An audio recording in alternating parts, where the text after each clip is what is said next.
आमदार डॉक्टर किरण लहामटे यांना विधानसभेवर दुसऱ्यांदा पुन्हा पाठवा. उपमुख्यमंत्री अजितदादा पवार. केंद्रात व राज्यात आपले सरकार असून शासकीय पातळीवर सर्व योजना सातत्याने सुरू राहतील. राज्यातील गरीब सर्वसामान्य नागरिकांसह भूमिहीन, आदिवासी, दलित, बाराबलुतेदार, ओबीसी आणि इतर बहुजन समाजाला सर्व योजनांची कामं आम्ही सातत्याने करत आहोत. समाजात कोणताही भेदभाव, जातीभेद न करता सर्व योजना कायमस्वरूपी सुरू राहतील.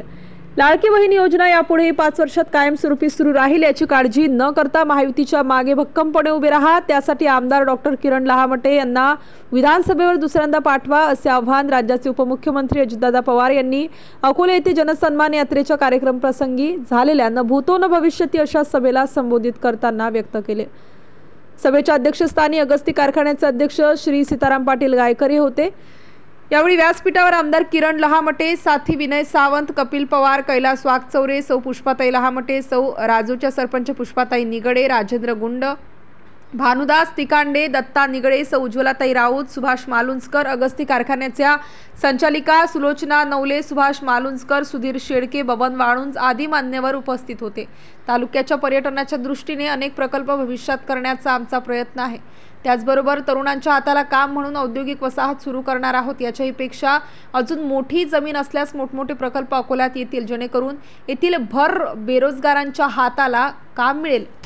अगस्ती कारखान्यासाठी 94 कोटीचे यांची NCEDचे कर्ज आमदारांच्या पाठपुराव्याने उपलब्ध झाले. यामुळे शेतकऱ्यांना अगस्ती कारखाना सुरू होण्यासाठी मदत झाली. शेतकऱ्यांना 3 ते 7 हॉर्स पॉवरचे 44 लाख, शेतकऱ्यांचे 15 कोटी वीज बिल शेतकऱ्यांच्या खात्यावर सरकारच्या माध्यमातून भरले आहे. शेतकऱ्यांना यापुढे 0 पैसे वीज बिल. शेतकऱ्यांना दूध व्यवसायासाठी दुधाला 1 ऑक्टोबरपासून 35 रुपये प्रति लिटर दर व 7 रुपये अनुदान दिले जाईल, असे सांगितले.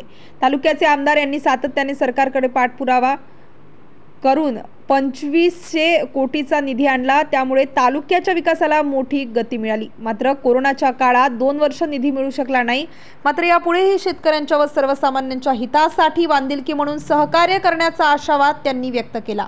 स्टार न्यूजसाठी भाऊसाहेब अण्णासाहेब वाघचौरे, संगमनेर प्रतिनिधी.